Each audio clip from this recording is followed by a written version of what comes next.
Mi hijo discutía en japonés por teléfono, creyendo que no entendía. Lo que oí me destrozó. Ha hao ya wa ashita shisetsu ni okuru. Esa frase se clavó en mi espalda como un cuchillo de hielo.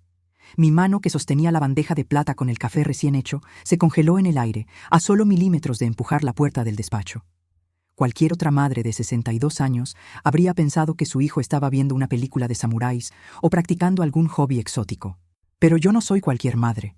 Y Julián, mi único hijo, había olvidado el detalle más importante de su propia historia. Yo viví 10 años en Osaka antes de que él tuviera uso de razón. La madre será enviada a la instalación mañana. Eso fue lo que dijo. Me quedé petrificada en el pasillo, con el aroma del café colombiano mezclándose con la bilis que me subía por la garganta.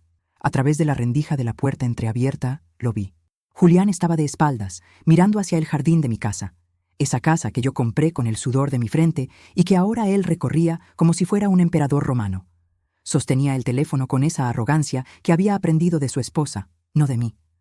Hi, shinpai shinaide, continuó, riendo suavemente. Sí, no te preocupes.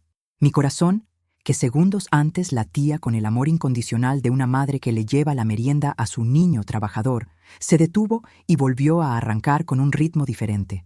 Un ritmo de guerra. Respiré hondo, forcé a mis pulmones a oxigenar mi cerebro y obligué a mis manos a dejar de temblar. Si entraba gritando, si le exigía explicaciones, perdería la única ventaja que tenía, el factor sorpresa. Ellos creían que yo era una anciana frágil, una viuda solitaria que apenas entendía cómo usar un teléfono inteligente. Iba a usar esa subestimación como mi arma más letal. Hice sonar la porcelana de las tazas a propósito, un tintineo agudo y torpe. «Julián, hijo», llamé con una voz deliberadamente temblorosa, arrastrando un poco las vocales. Vi cómo mi hijo daba un salto. Colgó el teléfono bruscamente y se giró. Su rostro, segundos antes deformado por una sonrisa conspiradora, se transformó instantáneamente en una máscara de piedad fingida. Esa expresión me dio más asco que la traición misma. «¡Mamá!», exclamó, acercándose rápido para quitarme la bandeja. «¿Qué haces cargando esto? Te he dicho 1000 veces que le pidas a la empleada. Te puedes caer. Tus huesos ya no son lo que eran». «Es solo un poco de café, mi amor», dije, bajando la mirada para ocultar el fuego que debía tener en los ojos. «Te escuché hablando. Sonaba como una película de esas de karate que veía tu padre. ¿Todo bien en el trabajo?». Julián soltó una carcajada nerviosa mientras dejaba la bandeja sobre su escritorio de caoba. «Ah, eso...», se rascó la nuca, un tic que tenía desde niño cuando mentía. «No, mamá. Estaba practicando unas frases. Tenemos un cliente asiático muy importante en la constructora y quiero impresionarlo. Ya sabes, cosas de negocios. Complicado de explicar». «Qué inteligente eres, hijo mío». Mentí y sentí el sabor metálico de la falsedad en mi lengua. Siempre tan trabajador. ¿Y Carla? Creí que vendría a cenar. «Aquí estoy, Helena». La voz de mi nora llegó desde la puerta principal. Carla entró al despacho taconeando fuerte, como si quisiera marcar el suelo, reclamando territorio.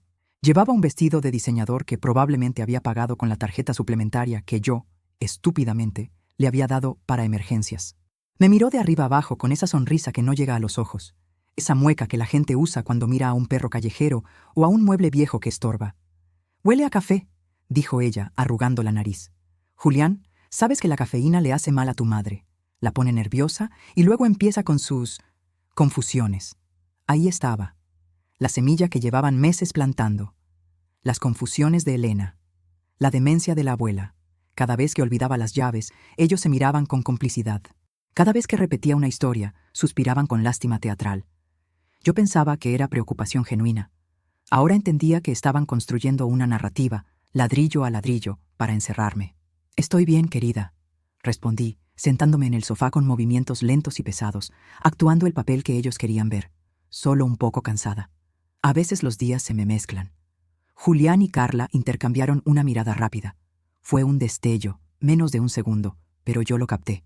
Era una mirada de triunfo, de victoria anticipada. «Es normal a tu edad, mamá», dijo Julián, sentándose en el borde de su escritorio y tomando la mano de su esposa. «De hecho, Carla y yo estábamos hablando de eso. Creemos que necesitas vacaciones, un descanso de verdad. Dejar de preocuparte por la administración de la casa, las facturas, el mantenimiento de las propiedades. Es mucho estrés para ti». «¿Vacaciones?». Pregunté, fingiendo inocencia, mientras por dentro mi mente corría a 1000 kilómetros por hora, calculando sus movimientos. Un lugar especial, intervino Carla con una dulzura empalagosa.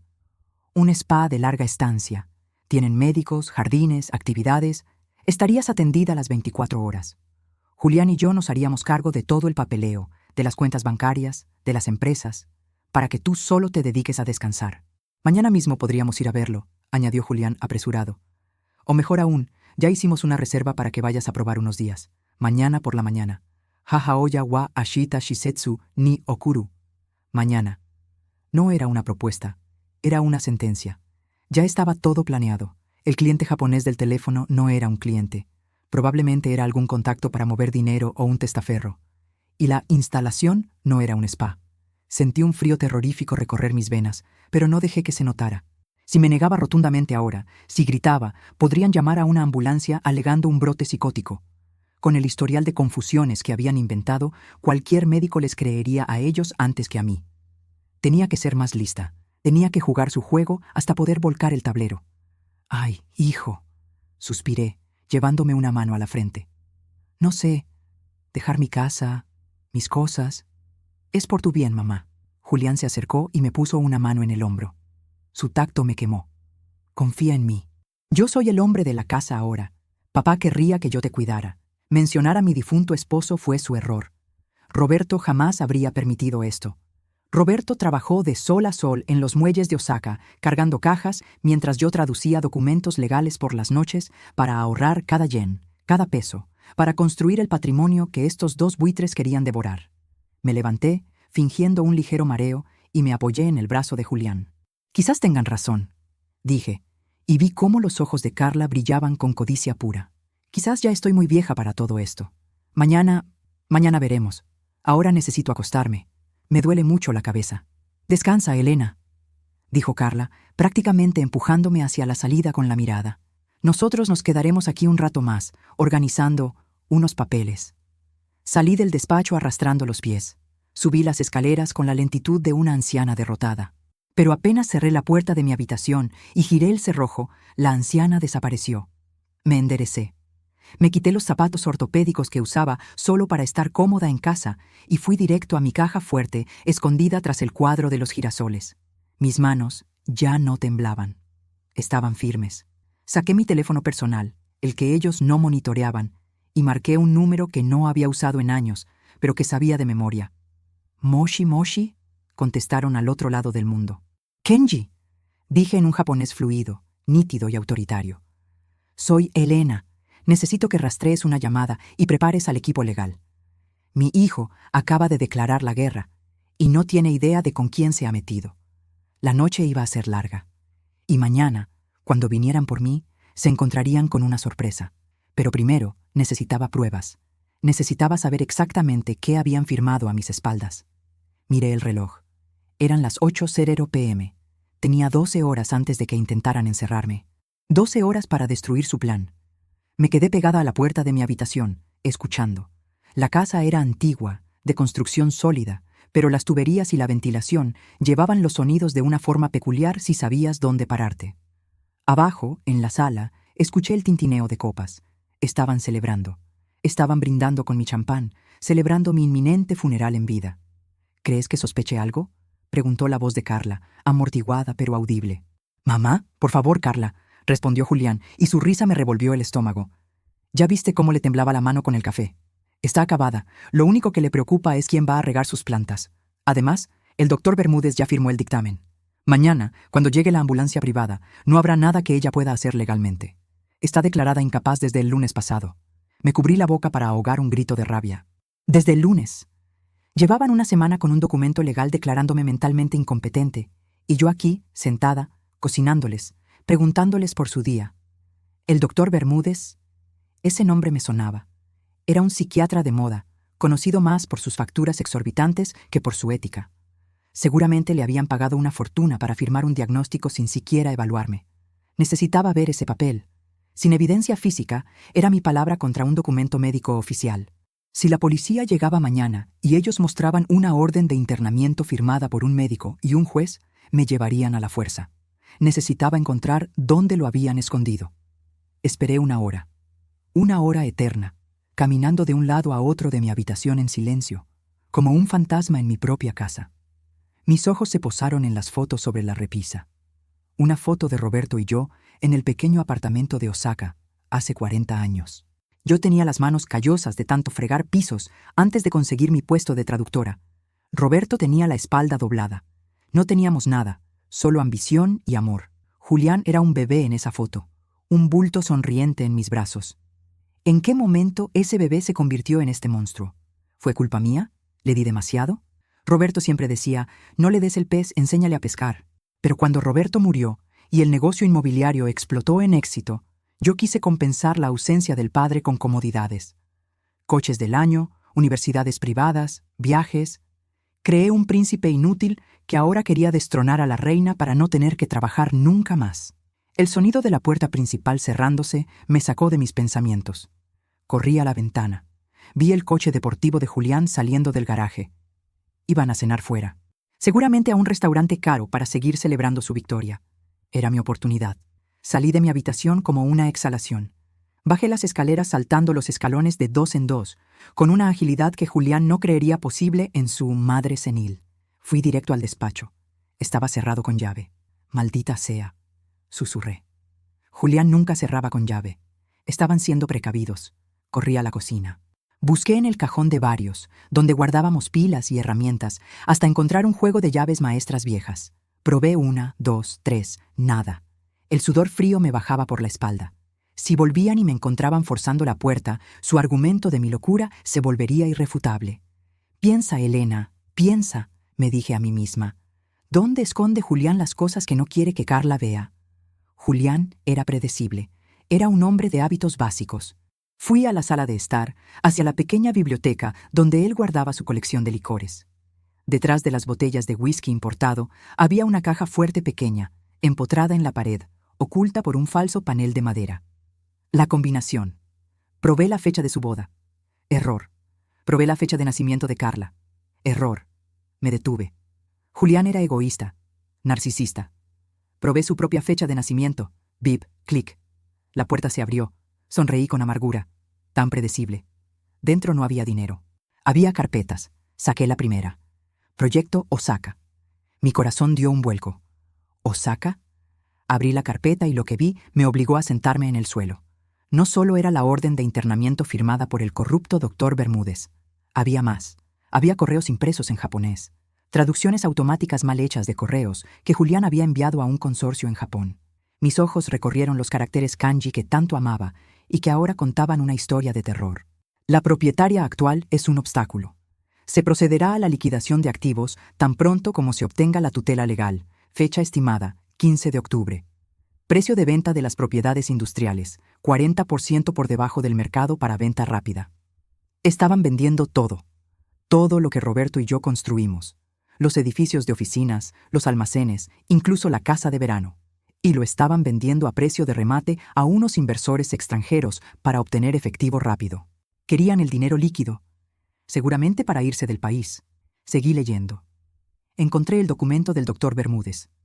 Diagnóstico: demencia frontotemporal, avanzada con episodios de agresividad. Se recomienda internación inmediata y permanente en el centro psiquiátrico El Reposo. Fecha de ejecución: mañana, 8:00 am. Ahí estaba. La prueba del delito. Saqué mi celular y empecé a fotografiar cada página. Mis manos eran rápidas y precisas. Fotografié los correos, el diagnóstico falso, los borradores de venta de las propiedades. De repente, escuché el motor de un coche. Los faros iluminaron la ventana de la sala. Habían vuelto. Habían pasado solo 40 minutos. ¿Por qué volvieron tan pronto? Quizás olvidaron algo. Quizás sospecharon. Me levanté de un salto. Metí los papeles desordenadamente en la caja fuerte, cerré la puertecita y coloqué el panel de madera. Pero en mi prisa, una hoja se deslizó y cayó al suelo, debajo del mueble bar. No la vi. Corrí hacia las escaleras. Escuché la llave girar en la puerta principal. «Se me olvidó la cartera, qué estupidez», gritó Julián, entrando apresurado.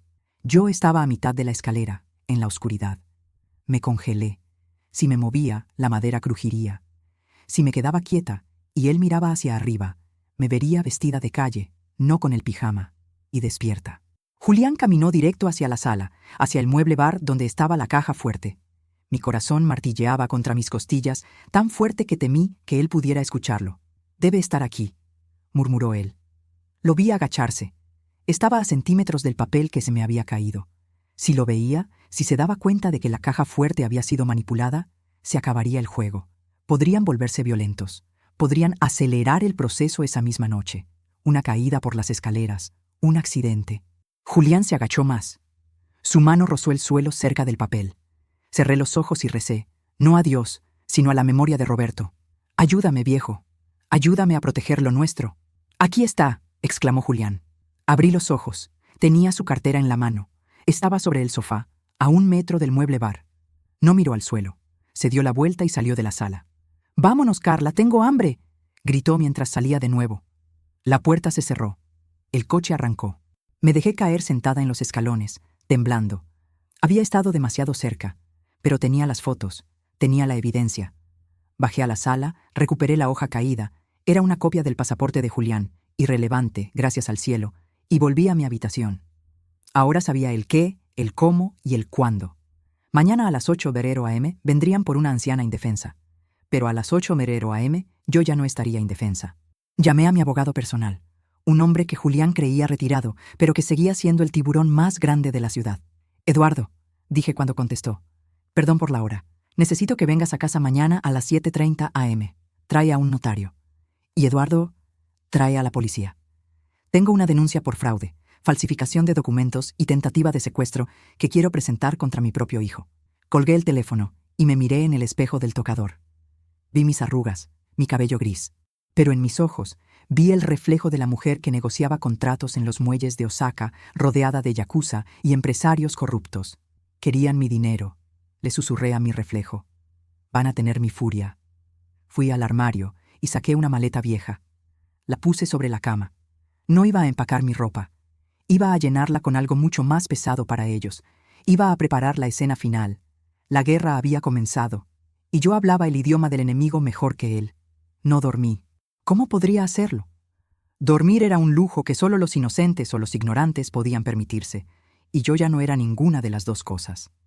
Pasé la noche en mi despacho privado, con la luz apagada para que no se filtrara por debajo de la puerta, iluminada únicamente por el brillo azulado de la pantalla de mi ordenador portátil.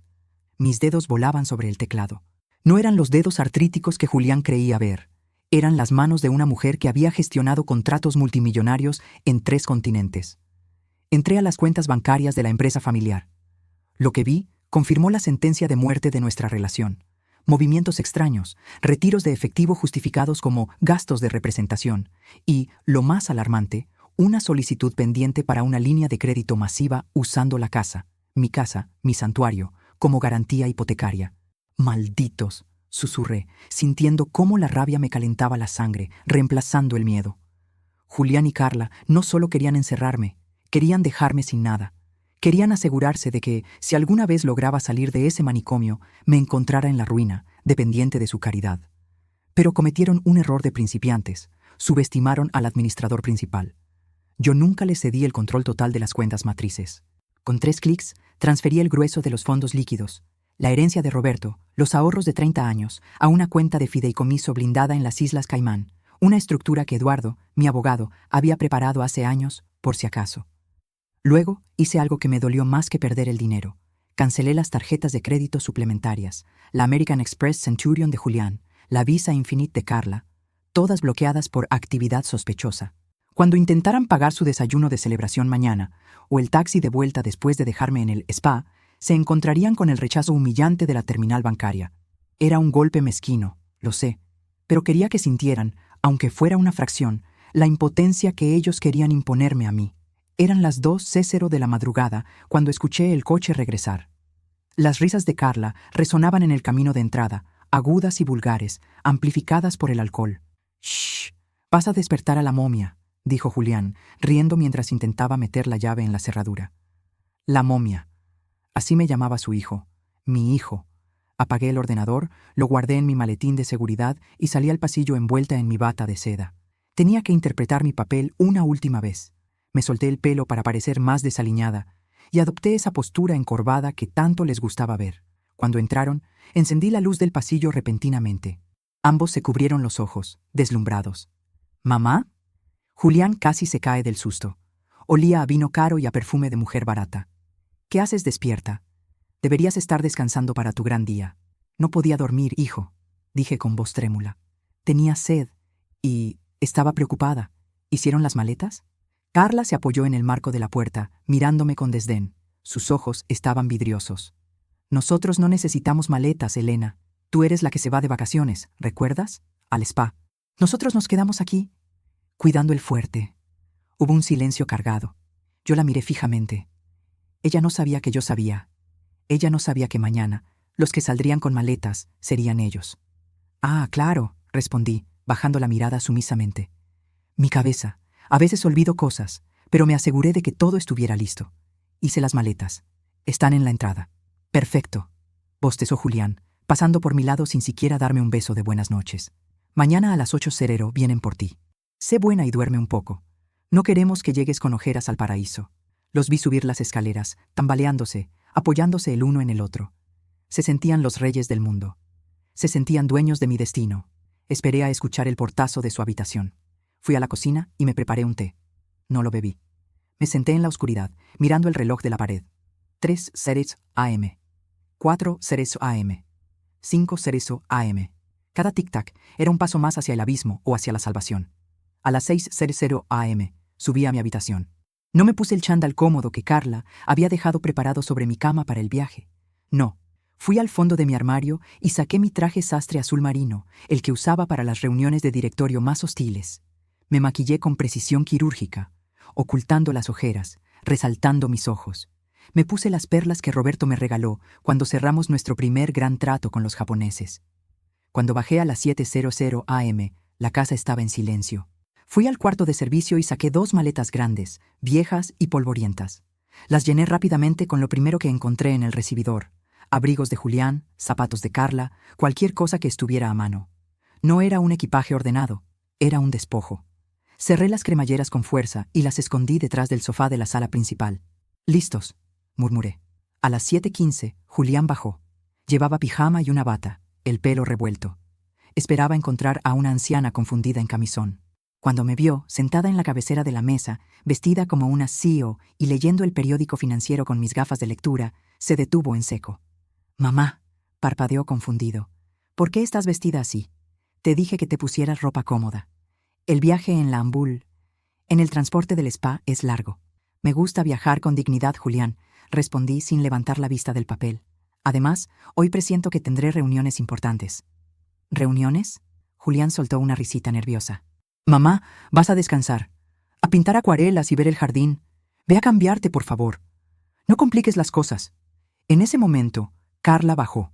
Llevaba unas gafas de sol enormes para ocultar la resaca. «¿Qué pasa aquí? ¿Por qué no está lista?», ladró. «Dice que quiere ir elegante». Julián se encogió de hombros, sirviéndose café. «Déjala, Carla. Mientras se suba a la camioneta, me da igual si va vestida de reina de Inglaterra». Sonreí detrás de mi taza. A las 7:30 debía llegar Eduardo. Miré el reloj. 7:25. El tiempo se estiraba como un chicle.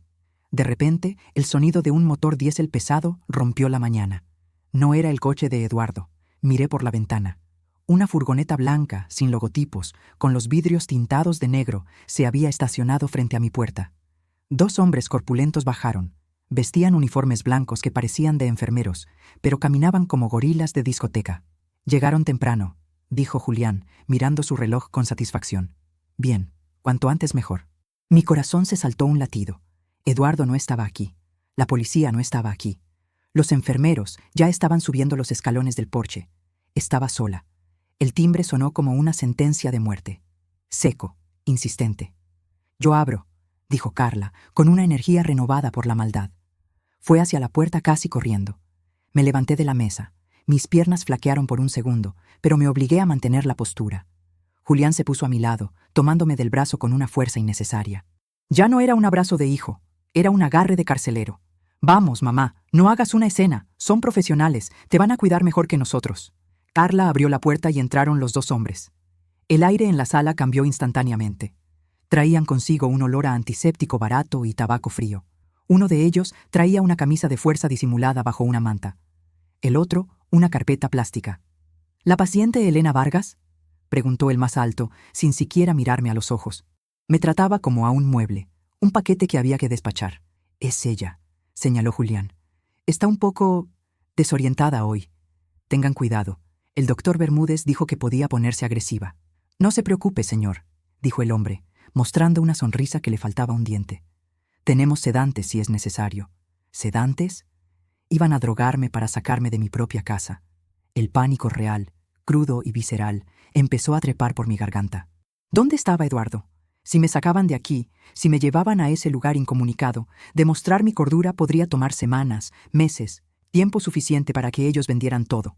Un momento, dije, y mi voz sonó más autoritaria de lo que esperaba. Me solté del agarre de Julián con un tirón seco. Antes de ir a ningún lado, quiero ver la orden. Los tres se quedaron paralizados. No esperaban eso. Se suponía que la vieja loca debía estar llorando o preguntando por su gato. «Mamá, por favor», empezó Julián, apretando los dientes. «La orden, Julián. O los papeles de ingreso. No me voy a subir a una furgoneta sin saber a dónde voy. Es mi derecho legal. O ya me lo quitaron también». Carla resopló y le arrebató la carpeta al enfermero. «Dale el maldito papel para que se calle y firme», gritó ella, perdiendo la compostura de nuera preocupada. «Mira, Elena, aquí dice que autorizas tu traslado voluntario para tratamiento. Firma aquí abajo y terminemos con este teatro». Me puso la carpeta sobre la mesa del comedor, junto a mi taza de café llena hasta el borde. Me tendió un bolígrafo. Miré el documento. No era solo un ingreso. En la letra pequeña, camuflada entre términos médicos, había una cláusula de cesión temporal de administración de bienes. Si firmaba eso, les estaba regalando mi vida. Miré el reloj de pared. 7:35 a.m. Eduardo estaba retrasado. Necesitaba tiempo. 5 minutos, 10 minutos, lo que fuera. Tomé el bolígrafo. Mi mano temblaba, esta vez de verdad. Julián y Carla se inclinaron hacia adelante, como hienas esperando que la presa caiga. Los enfermeros dieron un paso al frente, listos para agarrarme si me negaba. «Aquí, ¿verdad?», pregunté, acercando la punta del bolígrafo al papel. «Sí, ahí, mamá.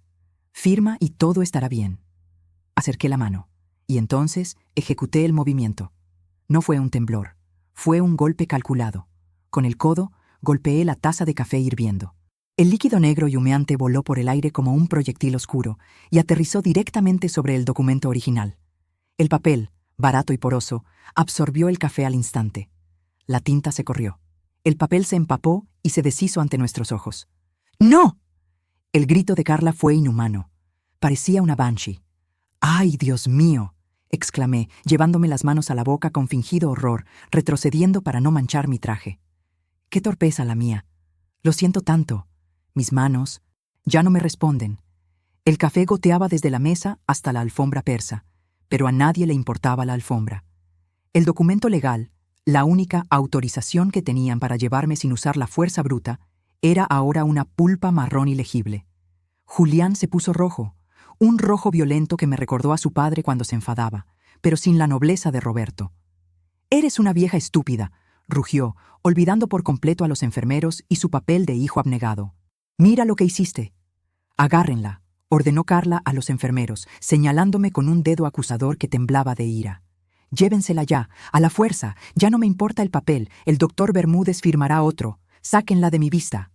Los dos gorilas avanzaron. La máscara de civilidad se había roto. Ya no era un ingreso médico, era un secuestro. Retrocedí hasta chocar con la vitrina de cristal. Uno de los hombres extendió sus brazos enormes hacia mí. «Tranquila, abuela, no querrá que la lastimemos», dijo, sacando una jeringa de su bolsillo. Iba a gritar, iba a luchar. Agarré un jarrón pesado de la mesa lateral, dispuesta a romperle la cabeza al primero que me tocara. No iba a caer sin pelear, pero entonces el sonido más hermoso del mundo llenó la casa. No fue una sirena. Fue un golpe seco y autoritario en la puerta abierta, seguido de una voz grave y potente. «Buenos días. ¿Alguien puede explicarme por qué están amenazando a mi clienta con un arma blanca en su propio domicilio?» Todos nos giramos. En el umbral de la puerta estaba Eduardo, mi abogado. Tenía 70 años, pero lucía impecable en su traje italiano, con esa aura de poder que solo tienen los hombres que conocen la ley mejor que los jueces. Y no venía solo. Detrás de él, 2 oficiales de policía uniformados y un notario público con su maletín entraron en la sala, bloqueando la salida de los falsos enfermeros. El silencio que siguió fue absoluto. Podría haberse escuchado caer un alfiler. Los enfermeros bajaron las manos y escondieron la jeringa discretamente. Julián se quedó con la boca abierta, pálido como la cera. Carla parecía haber visto un fantasma. ¿Eduardo?, balbuceó Julián. ¿Qué haces aquí? Mamá no te llamó. Ella no puede llamar a nadie. ¿Está loca?, interrumpí yo, enderezándome y soltando el jarrón sobre la mesa con un golpe firme. Me alisé la chaqueta, me limpié una gota de café imaginaria y caminé hacia el centro de la sala, colocándome entre mis agresores y mi defensa. Eso es lo que ibas a decir, ¿verdad, hijo? Caminé hasta quedar frente a Eduardo y le di la mano. Llegas tarde, viejo amigo, le dije con una sonrisa calmada. Casi tengo que usar el jarrón de la dinastía Ming. El tráfico estaba terrible, Helena, respondió él, guiñándome un ojo. Pero veo que la fiesta acaba de empezar.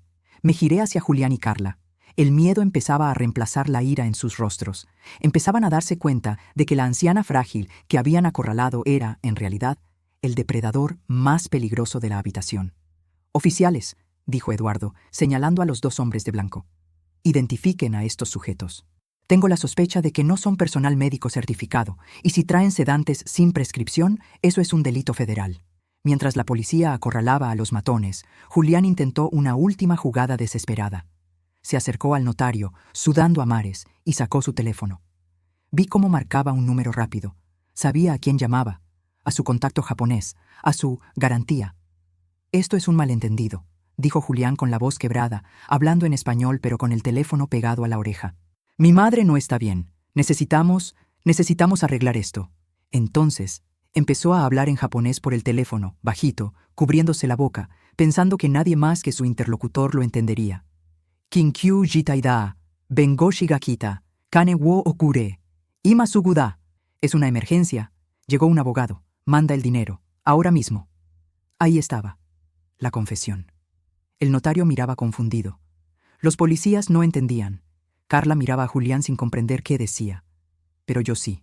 Y era el momento de dejar caer la bomba nuclear. Di un paso al frente, respiré hondo, y por primera vez en 30 años frente a mi hijo, dejé que el idioma de mis ancestros adoptivos fluyera de mis labios con la precisión de una katana desenvainada. «Anata wa, ontou ni oroka namusuko da». Eres verdaderamente un hijo estúpido. Mi voz salió rasgada, pero potente, cortando el aire viciado de la sala como una cuchilla de acero. Pronuncié cada sílaba con la dicción perfecta que me había ganado el respeto de los empresarios más conservadores de Osaka en los años 80. El japonés no es un idioma para titubear. Es un idioma de honor, de jerarquía, y en ese momento fue el idioma de mi sentencia. Julián se congeló. Fue algo físico, inmediato. El teléfono se le resbaló de los dedos sudorosos y cayó sobre la alfombra con un golpe sordo, pero él ni siquiera miró hacia abajo. Sus ojos estaban desorbitados, clavados en los míos, como si de repente le hubiera crecido una segunda cabeza. La sangre drenó de su rostro tan rápido que por un segundo temí que se desmayara ahí mismo. ¿Qué? Balbuceó, incapaz de articular palabra. La sala se sumió en un silencio sepulcral. Los policías, Eduardo, el notario, incluso los falsos enfermeros, todos miraban alternativamente a Julián y a mí, sintiendo la electricidad estática del momento, aunque no entendieran las palabras. Carla fue la primera en romper el hechizo, con su ignorancia habitual. «¿Qué es eso? ¿Qué ruidos está haciendo?», chilló, mirando a los policías. «¿Lo ven? Está balbuceando cosas sin sentido. Es la demencia. Está teniendo un brote lingüístico o algo así». Solté una risa seca, carente de humor. Caminé lentamente hacia Julián, disfrutando de cada paso, viendo cómo él retrocedía instintivamente, como un niño que sabe que ha roto el jarrón favorito de mamá, solo que él había roto algo irreparable. Mi confianza. «No es demencia, Carla», dije, sin apartar la vista de mi hijo. «Es japonés, el idioma que pagó su educación, sus coches y esa vida de lujos que tanto les gusta. El idioma que Julián creía que yo había olvidado, o quizás, en su arrogancia, pensó que nunca aprendí lo suficiente». Me agaché y recogí su teléfono del suelo. La llamada seguía activa. Puse el altavoz. «¿Moshi Moshi? ¿Julián-san?», sonó una voz impaciente al otro lado. Respondí yo, alto y claro para que Julián escuchara su perdición. «Julián wa ima, keisatsu to issho ni imasu. Anata mo, sugu ni sonaru deshu. Kono denwa warokwon sare teimasu. Julián está con la policía ahora. Tú pronto también lo estarás. Esta llamada está siendo grabada. Escuché un jadeo al otro lado y la línea se cortó abruptamente. Miré a Julián. Estaba temblando. Mamá, yo... No es lo que parece, empezó a decir, levantando las manos en un gesto patético de rendición. Me giré hacia el notario y los oficiales, mi rostro transformado en una máscara de indignación judicial. Oficiales, señor notario, para que conste en el acta, mi hijo acaba de solicitar a su cómplice, un tal señor Sato, una transferencia urgente de fondos no rastreables para, y cito textualmente, comprar el silencio de estos policías y del notario. El notario, un hombre de unos 50 años con cara de pocos amigos, se ajustó las gafas y miró a Julián con una mezcla de incredulidad y ofensa profunda. ¿Soborno?, preguntó el notario con voz gélida. ¿Está usted sugiriendo sobornar a un funcionario público y a un fedatario en ejercicio de sus funciones? ¡No! ¡Ella miente!, gritó Carla, desesperada, agarrando el brazo de Julián. ¡Ella está inventando! Nadie habla ese idioma aquí. Julián solo estaba pidiendo ayuda médica internacional. Eduardo dio un paso al frente, sacando un sobre manila de su maletín. Su momento había llegado. Señora Carla, le sugiero que guarde silencio antes de incriminarse más, dijo con esa calma aterradora de los abogados penalistas. Mi clienta, la señora Elena Vargas, fue traductora oficial certificada para el consulado en Osaka durante 8 años. Su dominio del idioma es nivel nativo. Y, afortunadamente para la justicia, tenemos pruebas más tangibles que una conversación telefónica. Eduardo abrió el sobre y extrajo las fotos que yo había tomado la noche anterior, ahora impresas en alta resolución. Las esparció sobre la mesa del comedor, justo al lado de la mancha de café que cubría el documento falso. Aquí tenemos correos electrónicos, señaló Eduardo, donde el señor Julián negocia la venta de las propiedades de Vargas Inmobiliaria a espaldas de la titular. Y aquí sacó otro papel. Tenemos la declaración jurada que el doctor Bermúdez firmó esta mañana a las 6:00 a.m., después de que yo le hiciera una visita amable y le recordara que el fraude médico conlleva pena de cárcel. El doctor confesó que nunca examinó a la señora Elena y que recibió un pago de $50,000 por su firma. El color desapareció del rostro de Carla. Se soltó del brazo de Julián como si quemara. Julián se derrumbó en la silla más cercana, enterrando la cabeza entre las manos. «¿Se acabó?», murmuró. Pero yo no había terminado. Faltaba la estocada final. Me acerqué a los enfermeros, que ya estaban siendo esposados por los policías. «¿Y ustedes?», les pregunté. «¿A dónde me iban a llevar? Porque el spa El Reposo no existe, ¿verdad?». Uno de los hombres, viendo que el barco se hundía, decidió hablar para salvar su propio pellejo. «Nos pagaron para llevarla a una bodega en la zona industrial, señora. Solo debíamos mantenerla ahí 2 días, hasta que se firmara la venta. No íbamos a lastimarla, lo juro. Sentí una punzada en el pecho, un dolor agudo que no tenía nada que ver con mi edad. Mi propio hijo iba a encerrarme en una bodega, como un mueble viejo, como mercancía caducada, solo para poder vender el legado de su padre. Las lágrimas amenazaron con salir, pero las tragué. Las convertí en combustible. No lloraría frente a ellos. Lloraría después, cuando estuviera sola y victoriosa. Ahora tenía que ser la matriarca. «Oficiales», dije con la voz firme, «quiero presentar cargos formales contra estas 2 personas por intento de secuestro, y contra mi hijo y mi nuera por fraude, falsificación de documentos, administración desleal y violencia psicológica». «Mamá, no puedes hacernos esto», gritó Julián, levantando la cabeza con los ojos llenos de lágrimas de cocodrilo. «Soy tu hijo. Lo hice por nosotros. La empresa estaba estancada, necesitábamos liquidez». «¿Por nosotros?», le espeté. «No, Julián, lo hiciste por ti, porque eres débil. Porque nunca tuviste el coraje de trabajar como tu padre. Querías el dinero fácil». Carla intentó una táctica diferente. Se lanzó a mis pies, literalmente, agarrando el dobladillo de mi pantalón. «Elena, por favor, yo no sabía nada», lloró, con una actuación digna de un Oscar. «Julián me dijo que estabas enferma de verdad. Yo solo quería ayudarte. Soy una víctima también». La miré desde arriba, sintiendo una repulsión infinita. «Levántate, Carla. Ten un poco de dignidad», dije, apartando mi pierna. «Anoche te escuché brindar con mi champán. Te escuché reírte de la momia. No insultes mi inteligencia ahora». Eduardo miró a los policías. «Creo que tienen suficiente evidencia para proceder, oficiales». «Así es, licenciado», dijo el oficial al mando. «Señores, quedan detenidos preventivamente mientras se esclarecen los hechos. Tienen derecho a guardar silencio». «Esperen», interrumpí. Antes de que se los lleven. Hay un asunto logístico que resolver. Todos me miraron. Ellos dijeron que debía hacer las maletas, dije, y una sonrisa fría se dibujó en mis labios. Dijeron que me iba de viaje, que debía empacar mis cosas porque no volvería en mucho tiempo. Julián me miró con confusión. Caminé hacia la sala de estar, hacia el sofá donde había escondido las 2 maletas viejas esa mañana. Pues bien, continué, agarrando las asas de las maletas y arrastrándolas hacia el centro del vestíbulo. Como soy una madre obediente, hice las maletas. El sonido de las ruedas de las maletas contra el piso de mármol resonó como truenos lejanos. Rum, rum. Arrastré los 2 bultos pesados hasta ponerlos justo frente a los pies de Julián y Carla, quienes ya estaban siendo flanqueados por los oficiales de policía. Aquí tienen, dije, soltando las asas con desprecio. Están listas. Julián miró las maletas viejas, esas que habíamos usado en nuestro último viaje familiar hace 15 años, cuando todavía fingíamos ser una familia feliz. ¿Qué es esto?, preguntó, con la voz rota. Ustedes me dijeron anoche, Elena, haz las maletas.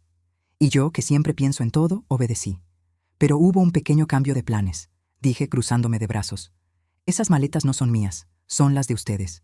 Carla abrió los ojos como platos. ¿Qué? Me incliné y abrí la cremallera de la primera maleta de un tirón violento. No había ropa doblada cuidadosamente. No había orden. Volqué la maleta sobre la alfombra persa. Una cascada de ropa cayó desordenadamente. Trajes de marca de Julián, camisas arrugadas, zapatos lanzados de cualquier manera, corbatas mezcladas con ropa interior. Hice lo mismo con la segunda maleta, los vestidos de seda de Carla, sus bolsos de diseñador, que compró con mi dinero, sus joyas de fantasía. Todo cayó en un montón lamentable y caótico en medio de la sala. «¡Mi vestido de Valentino!», gritó Carla, intentando abalanzarse sobre la pila de ropa, pero el policía la retuvo. «Lo has arrugado todo, vieja loca». «Deberías agradecer que te empaqué algo», respondí con frialdad.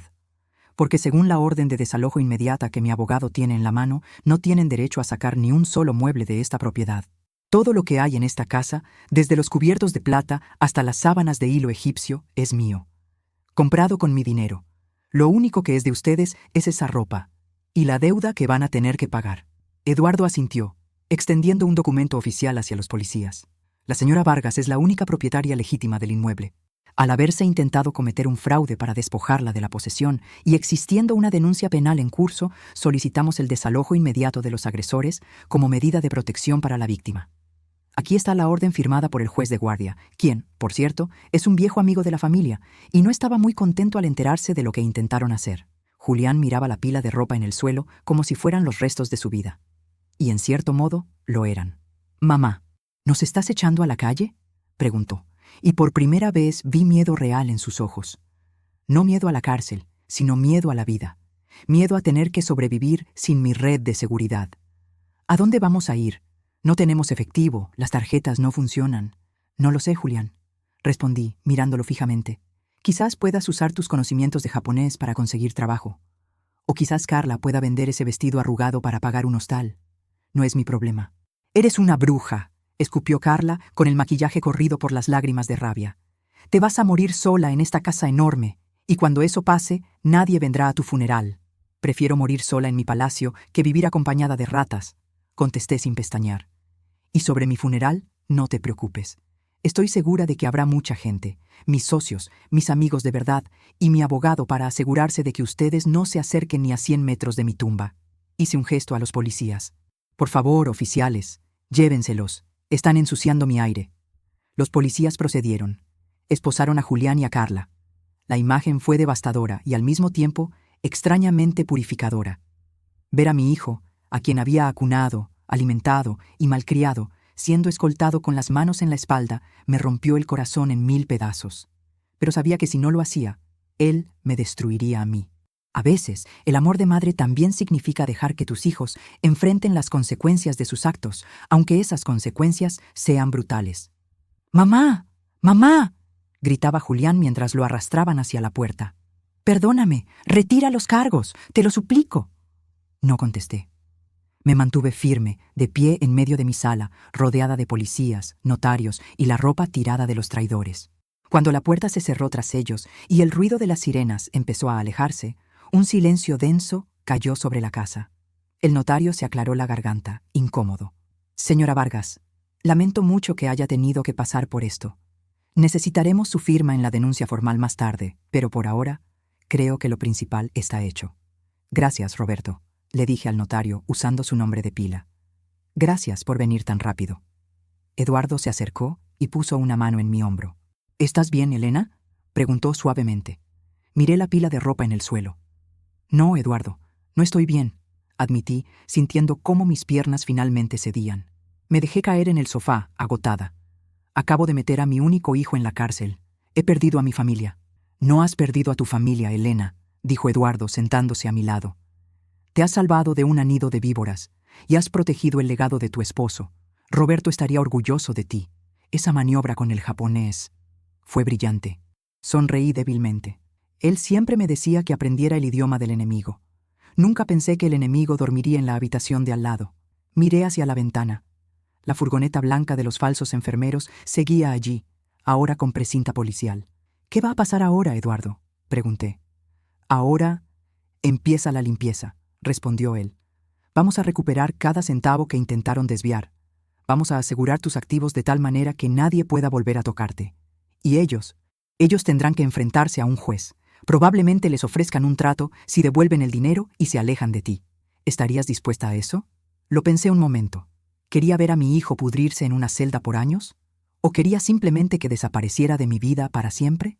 Miré la foto de mi esposo en la repisa. Quiero justicia, Eduardo. Ni más ni menos. Que la ley decida. Yo ya hice mi parte. Me levanté con esfuerzo. Ahora, si me disculpan, necesito un té. Pero un té de verdad. Y necesito llamar a la señora de la limpieza. Hay mucha basura en mi suelo que necesito sacar. Caminé hacia la cocina, dejando atrás el caos. Pero mientras el agua hervía, una sensación extraña me invadió. No era tristeza, no era miedo, era libertad. Por primera vez en años, no tenía que fingir que no veía los robos. No tenía que fingir demencia para evitar conflictos. No tenía que dormir con un ojo abierto. Estaba sola, sí, pero era la dueña de mi castillo. Sin embargo, la historia no termina aquí. Porque cuando uno corta la cabeza de una serpiente, a veces la cola sigue moviéndose. Y Julián, desde la comisaría, aún tenía una última carta que jugar. Una carta que yo no había previsto y que pondría a prueba mi resolución final. Sonó mi teléfono celular. Número desconocido. Contesté, pensando que sería la policía con algún trámite. «¿Señora Vargas?», dijo una voz desconocida, con acento extranjero. «Le llamo del Hospital General. Tenemos a un paciente aquí que dice ser su nieto». Me quedé helada con la taza en la mano. «¡Mi nieto!», susurré. «Yo no tengo nietos. El paciente dice que se llama Kenji Vargas, y dice que su padre, Julián Vargas, lo ha mantenido oculto en un internado durante 5 años, y que usted es la única persona que puede salvarlo. El auricular casi se me cae de la mano. El juego de Julián era mucho más macabro de lo que yo había imaginado. La justicia y el renacimiento». El teléfono quemaba en mi mano. Colgué sin decir nada más y miré a Eduardo. Mi abogado, acostumbrado a leer rostros de criminales y jueces durante 40 años, supo de inmediato que la partida de ajedrez no había terminado. «¿Qué pasa, Elena? Pareces haber visto un fantasma», preguntó, cerrando su maletín. «Julián», susurré, sintiendo una mezcla de náuseas y esperanza. Julián dejó un cabo suelto, uno que respira. «Me voy al Hospital General, ahora». Eduardo no hizo preguntas estúpidas. Me llevó en su coche, con las sirenas de la policía aún resonando en mi memoria. Durante el trayecto, las piezas del rompecabezas terminaron de encajar. Los viajes de negocios de Julián a Japón hace 7 años.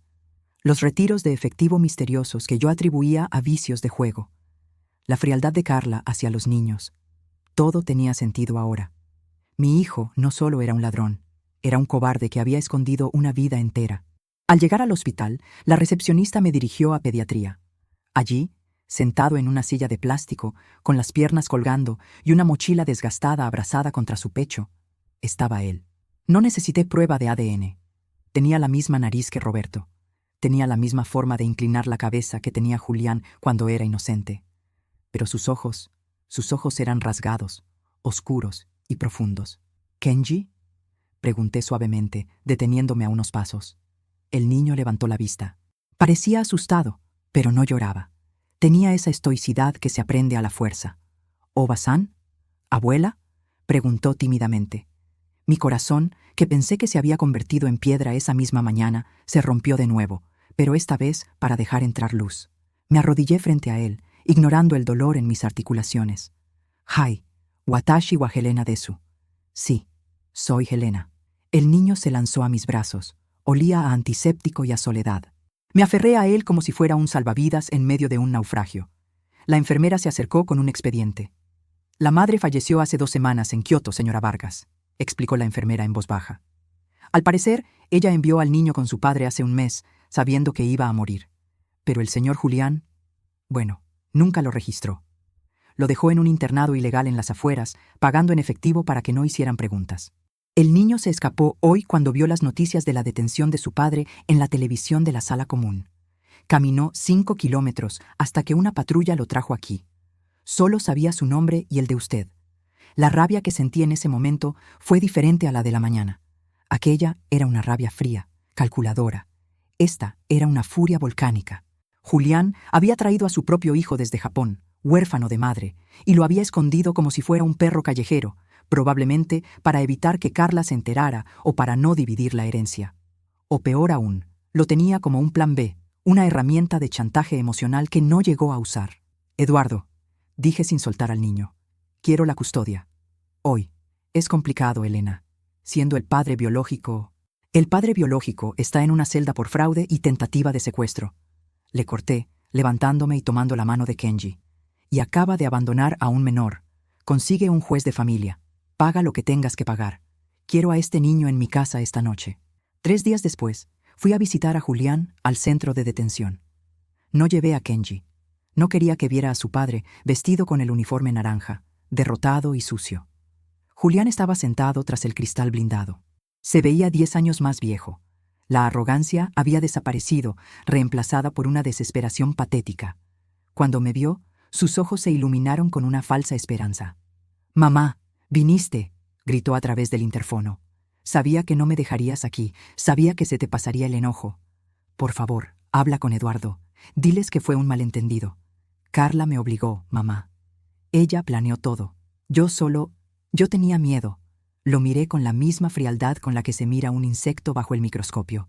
«No vine a sacarte, Julián», dije, mi voz tranquila amplificada por el altavoz. «Vine a traerte esto». Puse contra el cristal una foto que había tomado esa mañana, Kenji, sonriendo, regando los bonsáis en mi jardín, con mi perro Golden Retriever a su lado. La cara de Julián se descompuso. «¿Cómo?» balbuceó. «Mamá, escucha, ese niño es mi hijo. Es tu nieto. Si me sacas de aquí, te dejaré verlo. Te dejaré criarlo. Podemos ser una familia. Lo traje para ti, te lo juro». Iba a dártelo de sorpresa. «Mientes», le interrumpí. «Lo trajiste porque su madre murió y no tuviste el valor de decir no. Lo escondiste porque Carla te habría dejado si se enteraba de que tenías un hijo bastardo, y tú amabas más el dinero de Carla que a tu propia sangre. Y sobre dejarme verlo. Llegas tarde, hijo». Saqué otro documento de mi bolso y lo pegué al cristal. Sentencia de custodia temporal y patria potestad. El juez consideró que un hombre que intenta internar a su madre sana en un manicomio y esconde a su hijo en un internado clandestino no es apto para cuidar ni de un pez de colores. Kenji es mío, Julián. Legalmente y moralmente. Julián golpeó el cristal con el puño, llorando de frustración. «No puedes hacerme esto. Soy tu hijo. Es mi herencia. Tu herencia», dije, guardando los papeles. «Era mi amor, mi educación y mi confianza. Y lo gastaste todo. En cuanto al dinero, he creado un fideicomiso irrevocable. Todo lo que tengo, cada edificio, cada cuenta, cada acción, pasará directamente a Kenji cuando cumpla 25 años. Tú recibirás una pensión mensual mínima, suficiente para que no mueras de hambre, pero insuficiente para que vuelvas a dañar a alguien. Y eso, solo si te declaras culpable y evitas que Kenji tenga que testificar en un juicio». Julián se quedó en silencio, procesando su derrota total. No había salida. Jaque mate. «¿Y Carla?», preguntó con voz ronca. «Carla ya te pidió el divorcio esta mañana», le informé con una sonrisa ladeada. «Alegó que la engañaste con la existencia del niño. Se va sin nada, por supuesto. Mis abogados se aseguraron de que el acuerdo prenupcial que firmaron, y que tú no leíste bien, protegiera los activos familiares en caso de infidelidad o actividad criminal. Está viviendo con su hermana en un apartamento de 2 habitaciones. Creo que está buscando trabajo como recepcionista». Me levanté de la silla metálica. Me alicé el vestido. «Mamá», susurró Julián, con la cabeza baja. «¿Alguna vez me perdonarás?» Me detuve un momento. Pensé en el niño que cargué en mis brazos, en el hombre que intentó destruirme y en el extraño que tenía enfrente. El perdón es asunto de Dios, Julián. Y yo no soy Dios. Soy solo una madre que aprendió la lección más dura de todas. A veces, para salvar a la familia, tienes que podar la rama podrida. Me di la vuelta y caminé hacia la salida. No miré atrás. El sonido de la puerta de seguridad cerrándose tras de mí fue el sonido final de una etapa de mi vida. Epílogo. 6 meses después. El jardín de mi casa nunca había estado tan verde. Las camelias que traje de Japón estaban floreciendo, salpicando de rojo y rosa el paisaje. Estaba sentada en el porche, con una taza de té verde humeante en las manos. Ya no me temblaban. La paz es el mejor remedio para los nervios. «Oba-san, mite. Abuela, mira». Kenji corría hacia mí, con las rodillas sucias de tierra, sosteniendo un escarabajo con orgullo. Había ganado peso, el color había vuelto a sus mejillas, y lo más importante, la sombra de tristeza en sus ojos estaba desapareciendo. «Sugoi-ne, Kenji-kun», le respondí sonriendo. Habíamos establecido una rutina. Él iba al mejor colegio bilingüe de la ciudad por las mañanas. Por las tardes, yo le enseñaba sobre el negocio inmobiliario. Adaptado para un niño de 7 años, claro, jugábamos al Monopoly con edificios reales, y él me enseñaba a usar los videojuegos. Hablamos en japonés y español indistintamente, un código secreto que ya no era una herramienta de traición, sino un lazo de amor. Julián fue sentenciado a 5 años de prisión por fraude y falsificación. No he ido a visitarlo de nuevo, pero le envío fotos de Kenji una vez al mes. Es mi única misericordia. Quiero que vea en lo que se ha convertido su hijo, un niño fuerte, honesto y feliz. Todo lo que él no pudo ser. Carla intentó demandarme una vez más, alegando daños emocionales. Eduardo la destruyó en la primera audiencia con tanta elegancia que la jueza casi le aplaude. La última vez que supe de ella, estaba vendiendo sus bolsos de diseñador en internet para pagar el alquiler. Bebí un sorbo de té y miré al cielo. Una nube solitaria pasaba lentamente. Pensé en Roberto. Pensé en cómo construimos todo esto desde la nada. Pensé en cómo casi lo pierdo todo por confiar ciegamente. La vida me dio una segunda oportunidad. No con el hijo que di a luz, sino con el nieto que la vida me devolvió. Aprendí que la sangre no es suficiente para hacer familia. La lealtad, el respeto y el amor son los verdaderos vínculos. Julián creyó que yo era una anciana senil que no entendía su idioma. Pobre iluso. Nunca entendió que una madre siempre sabe todos los idiomas. El idioma del amor, el idioma del dolor y, cuando es necesario, el idioma de la guerra. Kenji se sentó a mi lado y apoyó su cabeza en mi hombro. «Te quiero, abuela», dijo en español. Acaricié su cabello negro y liso. «Y yo a ti, mi pequeño guerrero». Miré hacia la puerta de entrada. Ya no había maletas listas para echarme. Solo había futuro. Cerré los ojos y sonreí. Había ganado. Y esta vez, la victoria era para siempre. Fin.